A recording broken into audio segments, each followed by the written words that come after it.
चला आज करायचे मला खोबऱ्याचे लाडू. मी साखरापासून नाही तर गुळापासून करणार आहे, कारण मोठ्यापासून ते लहान्यापासून तर सगळ्यांनाच खाता यावं. आजकाल कसं शुगरचा प्रॉब्लेम खूप वाढले, त्याच्यामुळे गोड जे आहे ते कुणीच खायनं झाले. आणि गुळाचं जी वस्तू आहे जे शुगरचे बी खाऊ शकतात आणि लेकरं पण खाऊ शकतात.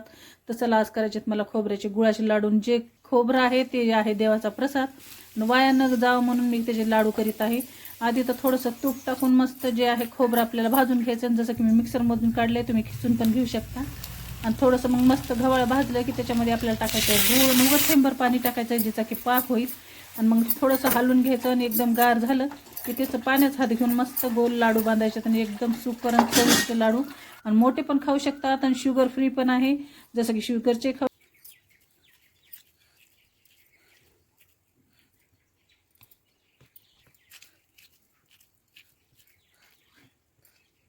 शकतात आणि लेकरंही खाऊ शकतात. आणि शरीराला बी खूप छान रक्तशुद्धी पण होते गुळामुळं.